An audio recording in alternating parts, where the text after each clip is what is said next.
Well, I've got to tell you, it doesn't get much better than this. The weather is fantastic. Now I'm going to do some landscape photography. And as well as that, I'm also going to do a bit of wild camping.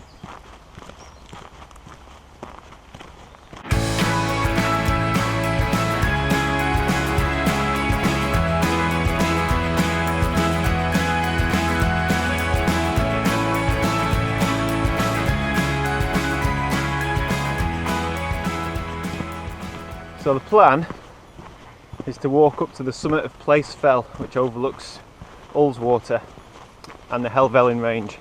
I've never been up here, but there's got to be a good photograph or two. The weather now looks fantastic. Well, it is fantastic. It's about 18 degrees and there's a few clouds, enough for some interest in the sky, which is good. And if we're lucky, we'll get quite a colourful sunset. Tomorrow morning isn't looking as good.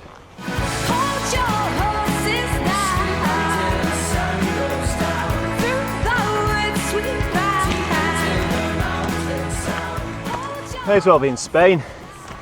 I was hoping for a bit of snow on the hills. Ridiculous. Not complaining though. Can't complain. No.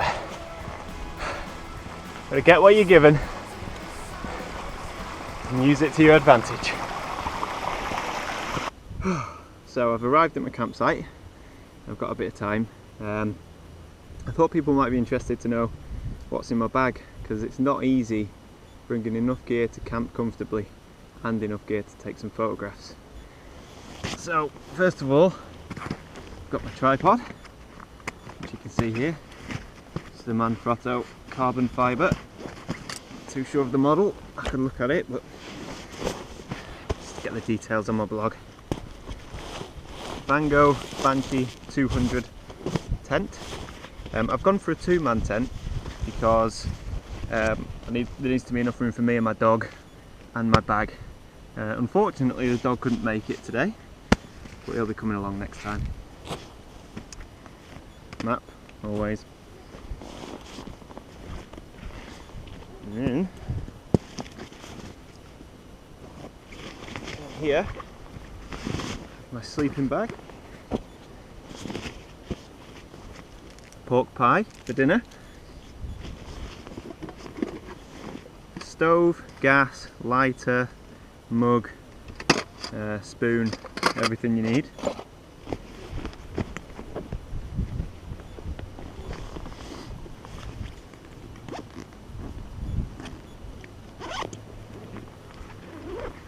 And here I've got my insulated jacket for when it gets cold.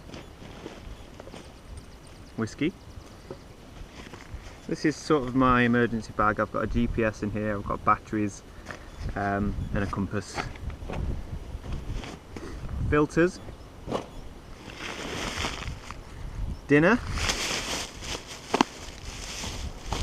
Courtesy of Jamie Oliver. Got some curried chickpeas, which will go with my pork pie. Got a Thermarest Neolight camping mat and a pillow in here. That is brilliant and worth every penny. It's a Neo Air X Lite, that's the one. Water. Mug.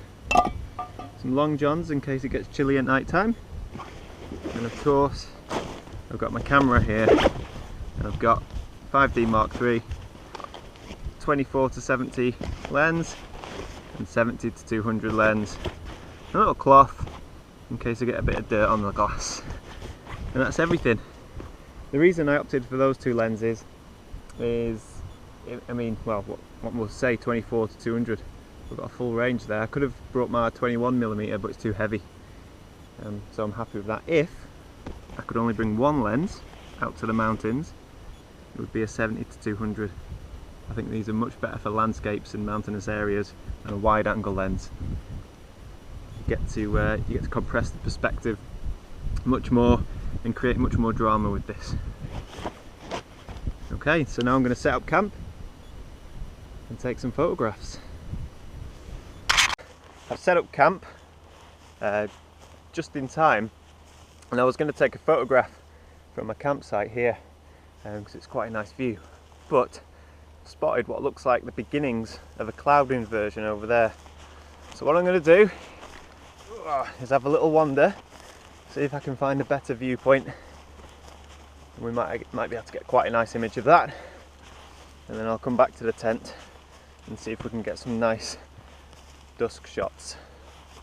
The problem is we've got so little time because that sun and that light will go so quickly. I've got the trig point just behind me there. That's a possible photograph. A massive cloud inversion over at the bottom of Ullswater. Not sure if you can see that, but I'll try and get a photograph. Oh, it's just absolutely stunning. So I'm going to try and get a photograph of this trig point, and we'll see if we can get the cloud inversion in there as well, and it should make for quite a good image. Whee! Right, the problem with this trig point is it's very it's basically up on a plinth, so I can't get to the right position to photograph it with the side light hitting it. So this is the best I can do. But I've got to tell you, this is a fantastic composition. The only way it could be better is if I had a pair of ladders and I could go over there, but that's not possible. So we've got the, I don't know if you can see this, but you'll see the images. We've got the bottom of Ullswater over there, we've got a tarn there, we've got the trig point, we've got the best light I've ever seen. And it's just magic. And there we go, fantastic. I'll check that, double check it for sharpness, make sure everything's right and correctly exposed. I'm going to move on and see if there's any more images.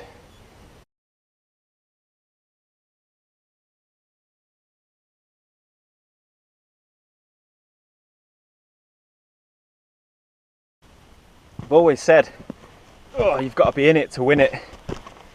There's a long hike, and my backpack's really heavy, and it was hot, and there's midges and flies, but right now it's entirely worth it. This is why I love photography. This is why I love landscape photography, because when it works, when it comes together, there's nothing better.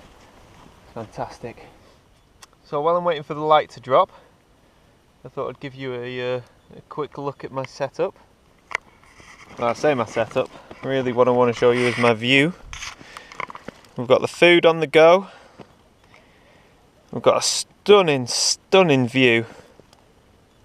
There's no one else about and it's free of charge. Best campsite in the world. I think what I'm going to do here is create two exposures, because the light and the atmosphere is so good now, but unfortunately it's too much ambient light to be able to get a glow from the tent, which I will create with a head torch. So I'm going to leave it for half an hour, leave everything set up, and I'll take another image and I'll just blend the two together in Photoshop, and we should get quite an awe-inspiring image, hopefully. You know, something that's hopefully going to inspire other people to get out and do a bit more photography, maybe some camping.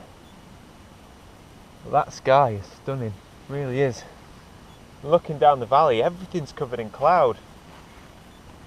I'm amazed that we're not covered in cloud.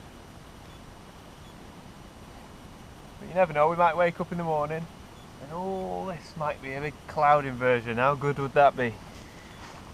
But I think it's forecast to be grey and wet. Well, at least grey anyway.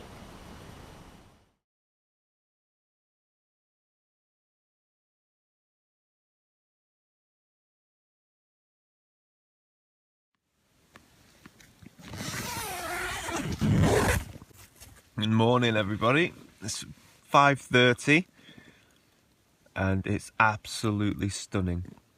I'm going to try and take a photograph to show you what I can see from my tent, and then I'm going to get on my way and try and find a good vantage point to photograph this cloud inversion. What a morning. Well, it's 6 in the morning and I found myself back at the summit cairn. This is a fantastic viewpoint for the cloud inversion. At the minute I'm looking east, and you can see behind me that there's a vast blanket of cloud and we're way above it, so that's fantastic. I've had a few minutes because I'm a bit early. So what I've done is I've levelled my tripod. Always level your tripod if you've got time, because it means you can get nice clean panoramics should you choose to do so. I've prepped my lenses with filter holders so that if I change my lens I'm not faffing around, because this is going to have to be a quick shoot. As soon as the sun comes up over the horizon, that cloud's going to go. She walks in the cold dark hour before the morning, the hour when wounded night begins to bleed. Stands at the back of the patient queue, the silent, almost sweeping. Right, it's time to pack up now. I hope you've enjoyed the video. I feel like it's been a bit of a mad rush and I haven't given you enough information. So I'll write a blog about this trip and stick a link in the description of this video. I'm going to head down to the lake now, see if I can get a few more images before breakfast. But I've had a really good time and I hope you've enjoyed the video.